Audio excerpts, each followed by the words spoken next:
Hey everyone, this is Austin Schur here with We Write About Music, and today I'm speaking with all the members of BROKELAND. They've got a brand new record out called BROKELAND Volume 1. I'm super excited to talk to them all about it. I've loved it the many times that I've listened so far. Guys, I want to thank you all for coming together in one room to talk about this. How are you? What is up? Good. Yeah, we're doing really well. How are you doing, Trent? Great. Yeah. Great. How are you doing? I am doing fine myself, sitting in this That's great. hot room with a fan on, and things are fantastic. Literally. Yeah, things are Fan. literally fan-tastic right now. All the puns. Bam. All right, so let's talk about it. We obviously, we brought you on to talk about music today, and so, like I said, I've listened plenty of times at this point, and I have like a million compliments, but I want to start off. I want to start off with the lyricism on the record. First thing I really want to know is there like an overarching message to this album, or is it like isolated tracks that mean different things to you? Well, at first it was gonna be wait, why don't we all introduce ourselves before we Go for start it. talking?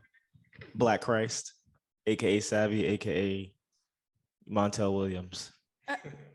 Okay, that's a concept. I am Kelly. And I'm Trey the artist. So Yeah. Nah, but yeah, it was supposed to be like a full story type of thing. But I was kind of just like, nah, that kind of keeps us in the box. So I was just like, yeah, let's just make stuff that we like, and then kind of just see where it goes. Yeah, see if other people like. Yeah, like we just make what we like. See if other people like, what we create. There you go. I understand, but there isn't like one like, oh, we want to cover themes. We just want to talk about it. No, that's okay. Not everything needs to be. Nah, literally just like yo, I would just wake up in the morning, make like, I'm not even kidding, like 15 beats. I sound like a crackhead when I say that, but 15 beats. Because I heard Kanye say he made like 5 beats a day. So like, why not be three for a times couple better summers. than him? Yeah, I was like, nigga, I'm about to make 15, bro. Fuck Kanye. I want to be the greatest, nigga. So go. yeah, I would make like 15 beats and then send it off to them and be like, yeah, what can you make out of this? Or send your best song that you just made. Like, I think if there was a mission, that would just be like, yo, let's try to be the best on this record, like production wise, lyrics wise, concepts, things like that. Like, we just want to make sure that we don't get to hear it all the time, because like shit is so trash right now, bro. I agree.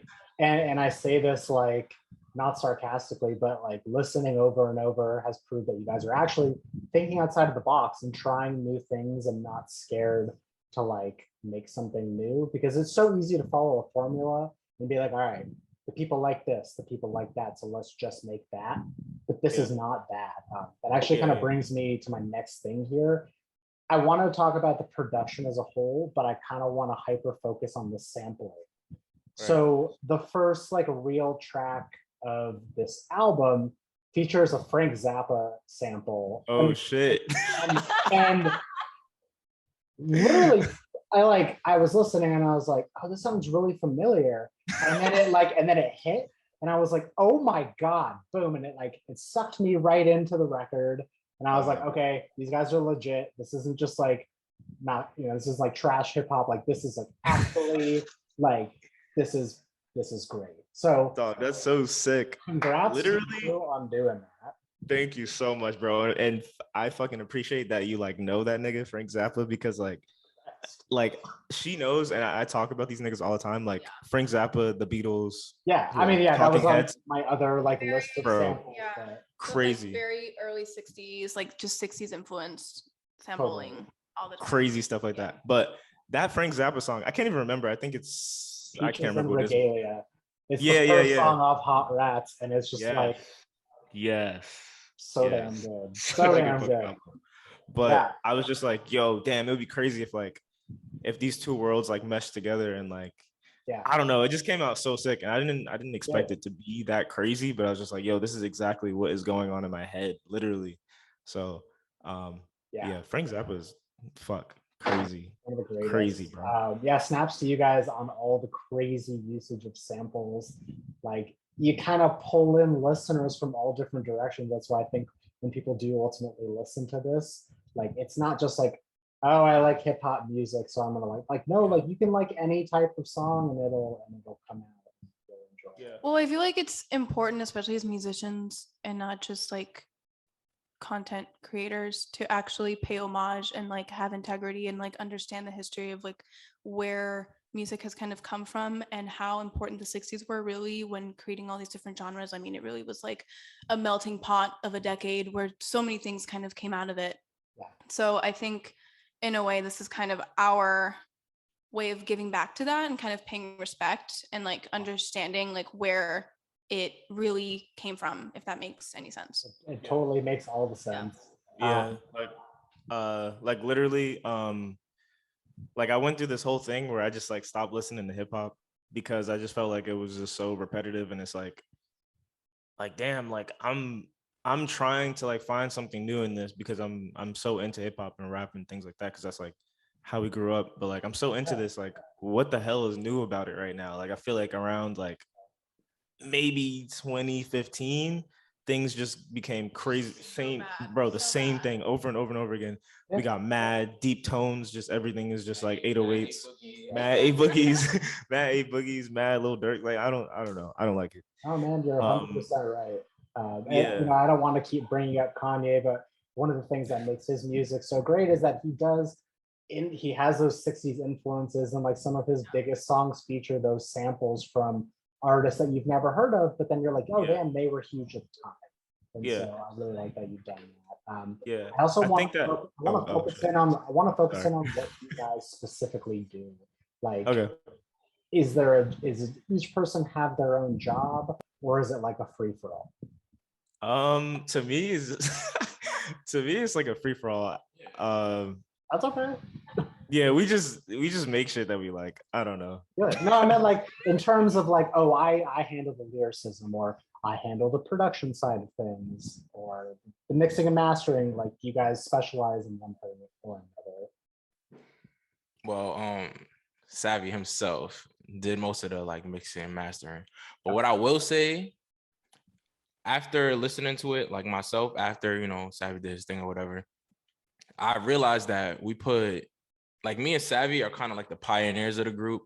We put like everybody else in front. Like we wanted them to be heard. Like we already was making noise ourselves, but we want people to focus on, the newer people like Kels and Malachi, all those other people. Are there I also more think than just you three? oh yeah, definitely. Yeah, there's so many more. Oh, There's like 10 of us. It's shit. fluctuating. I mean, It's fluctuating. you did say you were a collective. I figured a collective could be 2 people, could be 100 people. Yes, mad of us. It's just like my friends, and I feel like Sure. the people that I wanted to be in it just like all have different sounds. And I thought it'd be crazy if like somebody like a pop singer like Kels would be on a song with me where it's like, no, I'm not making songs like Selena Gomez, bro. Like that's a dub. But like it would sound crazy together, or my production with her voice would sound crazy. Yeah. Or like Trey, who can do that like commercial style, but also do that underground style. It's like meshing those together and then seeing what the fuck could like happen out of that. Yeah. So awesome. Excellent. Like, so at least 10 people worked on this record. The time? No. At least 10 people worked on this specific record. Oh, like, pretty much low key. I just did like the handiwork about like the boring stuff that a label usually would do. The most important stuff. Yeah, it's boring. Like mixing and mastering, mixing and mastering and That's stuff where like it all that. comes together. Yeah. It's just because like I have this like overarching thing where it's like, yo, I just don't want to be tied up in any label stuff or any like corporate stuff where I'm not able to make what I want to make. So I'm like, yo, if I just make a collective where I have singers, actors, eventually I'll get to this level, singers, actors, skaters, filmmakers, videographers, people like that. It's like, yo, we could just do everything in-house and we don't have to waste our money sending it to these other people that, not even these other people, to these white people that don't want to actually see what we got to do. They just want to make money off of us. So, yeah. Cool. Yeah. I don't know what the original question was, but Doesn't even matter. Yeah. That was a great answer. So this is sort of the obvious question here, but because it's titled, BROKELAND Volume 1, I assume there is a volume. there's 2. another member is right here. I'm so sorry to cut you off. Okay. I sincerely apologize. Hello, member 4. Okay. Yeah, number 4. RJ Chase. Sorry, continue. It's all good. I know. I'll just say it again. I said this is sort of the obvious question, but I assume because this is called BROKELAND Volume 1, that a Volume 2, I hope, is in the works. Is there anything that you can say about a next release, or are you guys the type of collective that are always working on something? I'm gonna be very honest. I'm a lazy person, but that's why I didn't have a lot of tracks on the other one. And the whole point was, to put the other group members, in the forefront. Yeah. So definitely on the second one, you're gonna hear more of me, more of Savvy, more of RJ over there. He just came in. There's a fire track we're working on right now with Kels. I don't even think she heard what we did to it, but it's so fire. So definitely more of everybody now, rather than the newer members in the forefront. I think it's also safe to say, though, that we're consistently working on material. I know I can say that for me and for Savvy. Like, we're consistently writing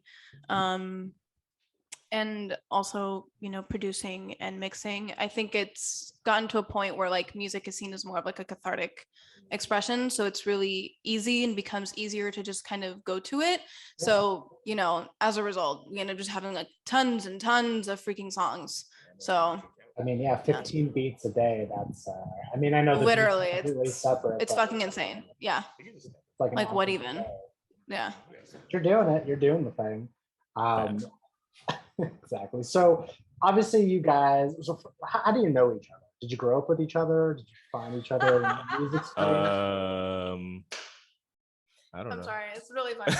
Okay. It must be a great story. Okay. Nah, it's really random. Just like I went to middle school with him. Okay, cool. I don't know how I met you. We can explain. You don't know. Rude.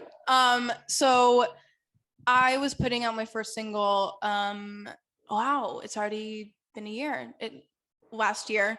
And we were both on this platform called Good Fucking Music. It was like this other music collective at the time, and they would do a lot of showcasing, yeah, on Fridays, where a bunch of different local artists would come in and show their music and get feedback and etc. It was kind of like an A&R impromptu session, and so I played my song and he was on there, and we kind of connected through that, but then met later on through a performance that we both did. So yeah, small world, kind of crazy, and then we just clicked and got along, and here we are. There you go. I love it. Now Facts. We got another member. Another member. A fifth member. This is great. Malachi. Yo. What's up, man? What's up? I'm Malachi. It's good, bro. It's nice to meet you. You know the track Golden Boy. Yeah. Is that the guy? That's Golden Boy. Very cool. Facts. So I guess while we've got all of you right now, I want to know, you don't have to get super into it, but was there one thing in your life that led you to wanting to make music as opposed to just listening to music?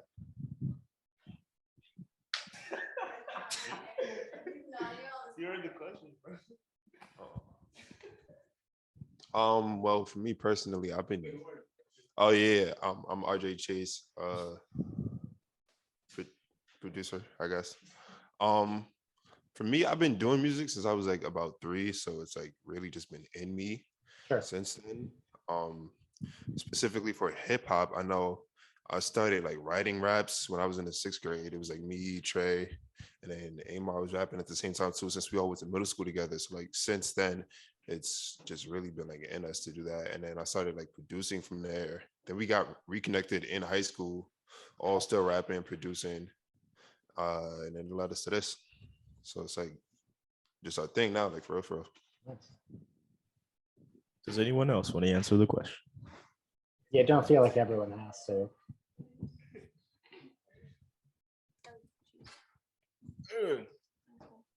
Got it. Bet. All right. Okay. So how did I start? I say like 7th grade. We was just doing poetry, like regular poetry. Nice. And I would always just get like the top grade in the class. So I was just like, maybe I should turn this poetry into like something else. So then that's when I was looking into music. I did a summer youth job and I saved all my checks and then I just bought music equipment. I still use that same equipment to this day. I haven't changed Awesome. like no speakers or anything. Yeah.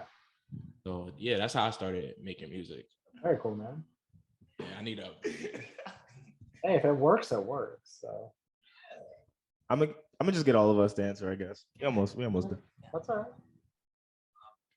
Honestly, it was like 10th grade. Like I'm mad late to it, but I wasn't planning on like really like being like a musical artist because I feel like I hate like the label like, oh, you're a rapper, because that's not really what I consider myself. I get But I was writing diss tracks about people in my classes and stuff, and I was like, it wasn't like not even to share, just like because people would piss me off, and I would be like, I would like show like close friends, and my close friends would be like, yo, this is fire, and I'm like, really? And I started writing remixes, and then like eventually like word got to Savvy, and then I just started like taking it serious, and then yeah, I'm here somehow. You're doing it. You're in the collective. I feel like I have the weirdest story out of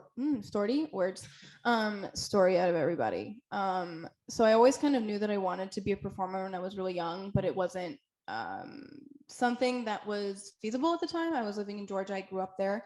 So it's a little bit of a smaller town. There aren't as many resources. So I kind of like tucked that dream away and then decided to pick up theater and kind of made it like can you like get it together? Are you good? Do you need some help? You good? Okay. Anyways, so I picked up musical theater as kind of like my new dream and, really pursued that heavily. And that's kind of how I ended up here in New York. But once I ended up here through school, like the idea of actually becoming a writer, singer-songwriter, performer came more to me. And so I started pursuing that a little bit more through school and kind of put that on the back burner and really pursued writing and Awesome. producing and yeah. Yeah. I think you said stop being a fan into becoming a creator, I guess. Yeah, I stopped. Well, I'm still a fan. Everybody's still a fan, I guess. But I started because I just like hated hearing certain things. Like I said before, I just wasn't hearing the frequencies that I wanted to hear. And that's pretty much it, to be honest. And I just felt like at a certain point, I was just like, yo, I don't want to work in like a cubicle, bro. Like, I don't want to do that shit. And I was just like, yo, I just want to make stuff. Like, I literally have like books and shit of just like stupid stuff that I've like created. Like, I was on the flight coming back to New York, and I literally was like drawing out this shower that is also a champagne glass. So you open the champagne glass and it's a shower. Cool as fuck. Nah, but I was just like, yo, I just want to do art, bro. And and music was like one of the most accessible things because at the time SoundCloud was popping, and my dad was a musician, so he had a mic that he wasn't using. So I was like, bet, nigga, that shit is free, fire. Yeah, I was just like, yo. And then eventually, like over time, I was making stuff that I actually liked. So I was like, oh man, this is cool. And then like people that I didn't know liked it. So I was like, oh, this is cool. Gives you the confidence to want to do more. It's weird. It's like, oh my God, this person wants to hear the story that I'm trying to put out. Yeah. That I thought was just cool to me. But, just me talking about how great I am in a freestyle is like cool to somebody else. I'm like, what the fuck? Right. But you have to realize how many people just don't listen to lyrics. They listen to music for how it makes them feel. I mean, that's where like the production, the mixing and mastering and all that stuff comes in. But like, I have to assume that for those that write songs or write music in general, like there's that weight that lifts off your shoulders when you're really writing something that means to you. And like Yeah. you could go to a therapist, you could write it down in a diary, but like why not just make an amazing song for the world? Yeah. Yeah. Monetize it. Yeah.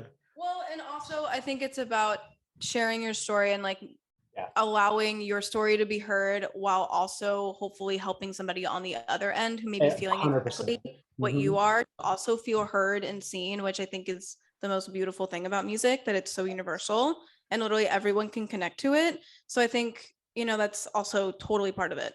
I fully agree. I know things that are a little bit outrageous in New York right now with just like, you know, everything, kind of the world, but New York specifically is getting railed at the moment. What is happening? Are you guys playing shows at all? Like, have you played shows? Do you plan to play shows? What is happening? This nigga- you want to tell him about the shows, bro? You got excited. I was tight. Tell him about the shows. The schools. Yeah, we've been doing like, we just had like a booster show. It's like the end of 2021. Good, got him out of the way. Yeah, at Sarah Lawrence College where I go, and I was like, yo, like I'm with a crew. Like, can I come? Can they pull up and can we just do this shit? And they were like, sure. And we just did like 3 shows in like 2 months. And they loved it. It was one of the first. I think that was the first time we all performed together. Yeah, which was like really surreal, kind of. And I watched the videos literally every day. Just I can't stop watching it. It's like, dog, it was so sick. It was actually crazy because I think we went from doing, because last year, me and Trey and Reggie, we know, like a couple years before, we were not doing shows at all, bro. And if we were doing shows, they were ass, bro. Like we were performing. I don't want to talk about this right now, but we were performing at some like backyard fucking. It was so trash, bro. Show's and a like, show. You got to start from somewhere. Come on. oh shit, this was this year. And like, bro, oh, that was last year, summer. Damn, it was ass. Basically, it was in the backyard. If you're the best group there, clearly it's whack as fuck. Yeah. Also, everyone there was doing drill music. Don't have anything against it, but my nigga, diversify, please. Thank you. Oh yeah. Yeah. So I think the Sarah Lawrence shows really opened our eyes to what the hell we could do, because we like really fucking like took a truck and just went through that building, bro. It was insane. It showed us like how far we could reach. Like I feel like with drill, you know, you're probably gonna only reach as far as like your hood, like your neighborhood or whatever.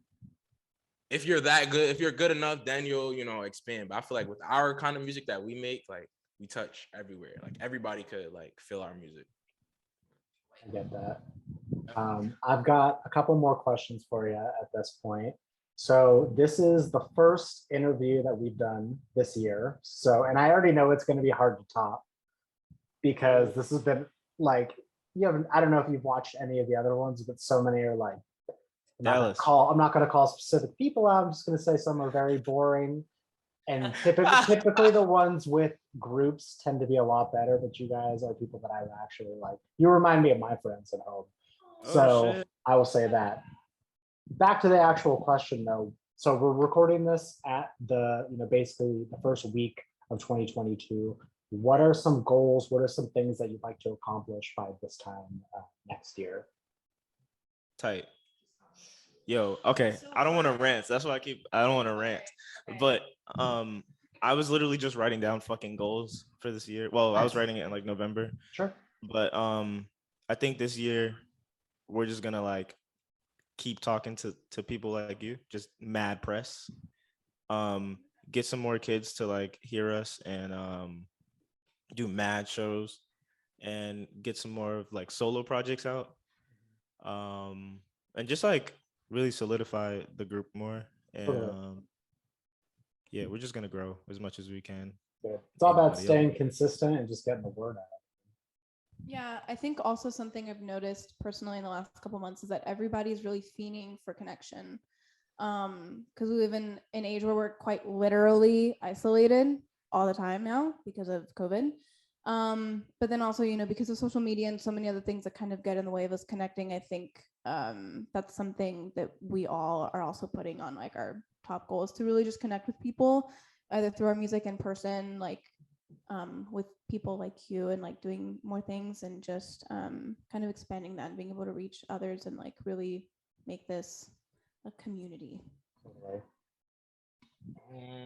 Yeah, just to piggyback off of, you know, what they said, we have the passion, we have the art, we have the content, we have everything. There you go. We just need people to see it. So this year we're gonna work on, like, you know, press, promotion, that kind of stuff. That's especially where I struggle. Besides me barely making music because I don't have the time. Sure.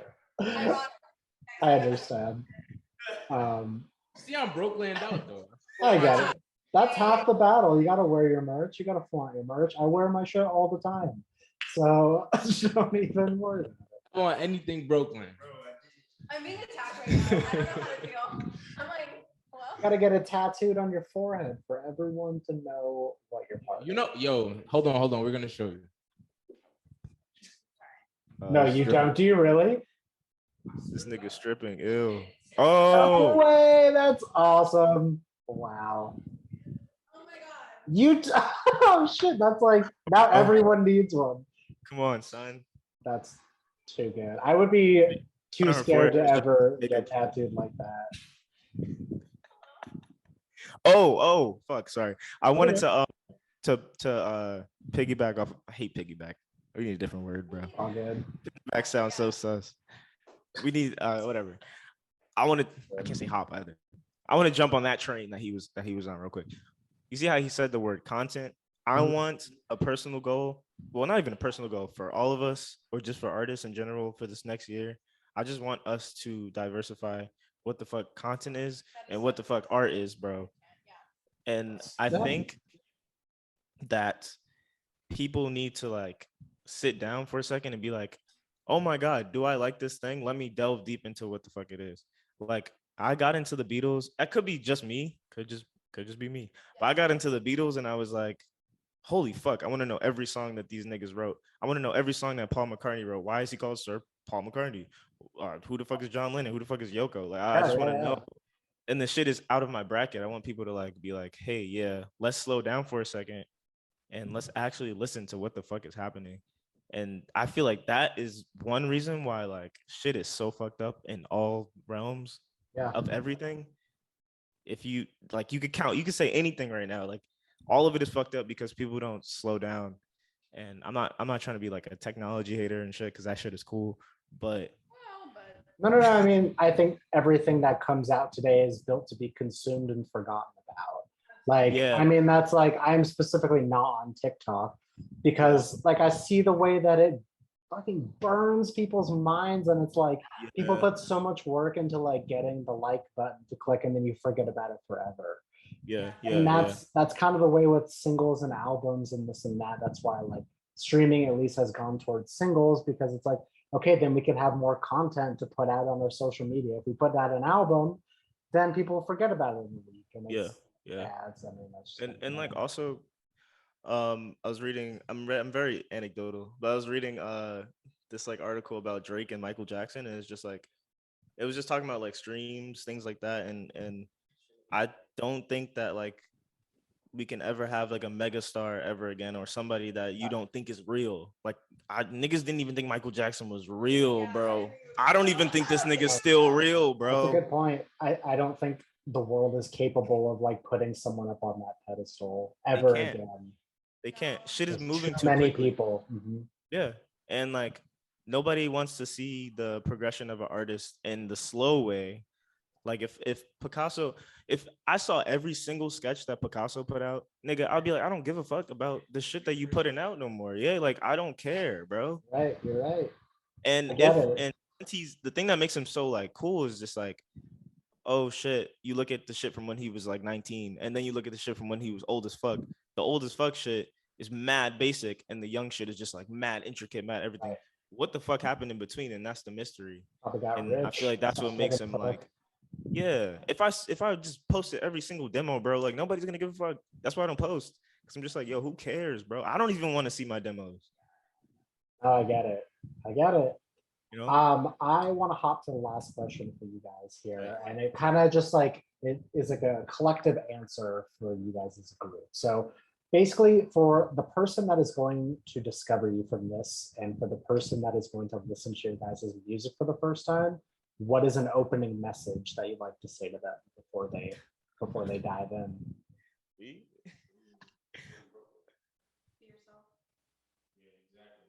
Be yourself, nigga. Yeah, I don't know. That sounds corny though. That's okay. That sounds corny as fuck. All good. True. Just damn. I can't have an opening message that's like a paragraph though. It can be whatever you want. It really like doesn't have to be as serious as I just made it seem. I think I don't want to say some like corny ass fucking industry shit. I think like what you like. Don't give a fuck what anybody else says about what you like, and just continue to like it, because then you'll be happy because you like it and no one else has to. And if you find your group of people that like that one thing, then cool. And don't force them. Actually, no, this too. Don't like something because somebody else likes it. That doesn't make any fucking sense. Like, nigga, I don't think if I went next door to a teenage nigga and was like, hey, yeah, you like this shirt? Nigga, he'd be like, no. If I was like a famous ass nigga or some shit, they'd be like, oh my God, yeah, you're lying. You don't like this shirt. Great shirt. I was gonna say that anyway. It just is a great shirt. Thank you. But like, yeah. Nice. Well, I'm going to plug it for you guys one more time. If you guys have not been listening, the group is called BROKELAND. The album is called BROKELAND Volume 1, Yeah. with hopefully more on the way, I personally hope. I give it my seal of approval, but I also just got to say one more time, listen to it, stream it all the time, send it to your friends, anyone you think might like it. Just a sincere, from the bottom of my heart, this has been great.